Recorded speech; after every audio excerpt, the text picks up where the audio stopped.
भैया बहनों, हम पिछले वीडियो में शिव प्रसाद सिंह द्वारा रचित एक कहानी दादी माँ का अध्ययन कर रहे थे। उसमें लेखक कहता है कि मेरे बचपन के जो दिन हैं, उनके बचपन के दिनों में मेरी दादी माँ का व्यवहार कैसा था, उसका उन्होंने वर्णन किया है। और हमने पढ़ा था कि लेखक के जो भाई हैं, उनकी शादी जो थी उसके अवसर पर किस प्रकार से दादी माँ ने उन्हें छिपा करके वहाँ आंगन में सुलाया था, और महिलाएं जो कार्यक्रम कर रही थी उसे देख करके लेखक को हंसी आ गई, और दादी माँ महिलाओं से भिड़ भी गई थी लेखक को बचाने के लिए। अब लेखक कहता है कि स्नेह और ममता की मूर्ति दादी माँ की एक एक बात आज कैसी कैसी मालूम होती है कि दादी माँ जो है वो स्नेह और ममता की मूर्ति थी, और उनकी एक एक बात जो है, जो दादी माँ के जो कही गई बातें हैं, वो आज एक एक बात मुझे बहुत ही अच्छी मालूम लगती है, आज की परिस्थितियों के अनुरूप लगती है। परिस्थितियों का वात्य चक्र जीवन को सूखे पत्ते सा कैसा नचाता है, इसे दादी माँ खूब जानती थी कि परिस्थितियाँ जो है हमारे जीवन चक्र को जिस प्रकार से हवा आती है, और हवा आकर के सूखे जो पत्ते गिरे रहते हैं पेड़ पौधों के, उन पत्तों को किस प्रकार से हवा अपने वेग से उड़ा करके एक स्थान से दूसरे स्थान पर ले जाती है, और पत्ते कुछ भी नहीं कर पाते हैं। उसी प्रकार से परिस्थितियाँ जो है वो भी मानव जीवन को किस प्रकार से पत्ते की तरह उड़ा करके उधर उधर ले जाती है, उसके बारे में दादी माँ अच्छे से जानती थी। दादा की मृत्यु के बाद से ही वे बहुत उदास रहती।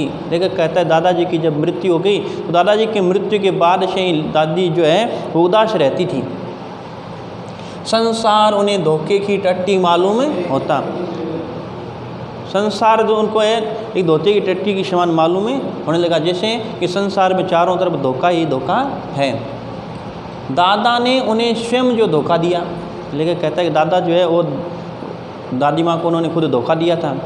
वैसे दादा ने उस दादी माँ को वैसे कोई धोखा नहीं दिया था। दादा कहते थे कि मैं पहले तुम्हें भेजूंगा, अर्थात ईश्वर के पास पहले तुम जाओगी, उसके बाद मैं आऊँगा। कि अपने समाज में से है कि महिलाएं ये चाहती है कि उनके पति का निधन उनके बाद में हो। तब लेखक के दादाजी दादी माँ से कहते थे कि पहले तुम जाओगे और उसके बाद मैं तुम्हारे पास आऊँगा, लेकिन हुआ विपरीत। लेखक के दादाजी पहले चले गए और दादी माँ को छोड़ गए। इस कारण से लेखक की दादी को लगता था कि दादाजी ने उन्हें धोखा दिया है। सदा उन्हें आगे भेजकर अपने पीछे जाने की झूठी बातें कहा करते कि दादाजी जो है एक बातें करते थे कि पहले तुम्हें भेजूंगा, पीछे से मैं आऊँगा। ऐसी बातें जो थी वो झूठी थी। दादा की मृत्यु के बाद कुकर मुत्ते की तरह बढ़ने वाले मुंह में राम और बगल में छुरी वाले दोस्तों की शुभ चिंता ने स्थिति और भी डांवाडोल कर दी। जब दादाजी की मृत्यु हो गई तो दादाजी की मृत्यु के बाद कुकर मुत्ते के समान बढ़ने वाले, कुकर मुत्ता जो होता है ऐसा घास के समान है जो हर कहीं भी अनायास कहीं भी उग जाता है। तो ऐसे मित्र जो लेखक के पिताजी उनके ऐसे मित्र थे जो कुकरमोता की तरह थे, और मुख में राम और बगल में छुरी वाले उनका व्यवहार था कि आगे तो हमारी प्रशंसा करते थे लेकिन मन में जो है हमारे प्रति बुरी धारणाएं रखते हैं। ये मुहावरा है, मुख में राम और बगल में छुरी। तो लेखक के पिताजी के जो दोस्त हैं वो भी इसी प्रवृत्ति के थे, और उन्होंने भी उसकी स्थिति को और डामाडोले कर दिया। वो जो मित्र है उन्होंने ऐसा ही कुछ किया। दादा के श्राद्ध में दादी माँ के मना करने पर भी पिताजी ने जो अतुल संपत्ति व्यय की वह घर की तो थी नहीं। कि दादाजी का जब श्राद्ध आया, मित्रों ने दादा लेखक के पिताजी को उकसा दिया कि तुम ये खर्च कर दो, वो खर्चा कर दो, ये बनाओ वो बनाओ। दादी माँ ने मना किया, लेकिन पिताजी ने बहुत सारा धन जो है, लेखक के जो पिताजी उन्होंने बहुत सारा धन कर्जा लेकर के उधार लेकर भी खर्च कर दिया कि वो धन उनका नहीं था, उन्होंने उधार लेकर के खर्च किया था।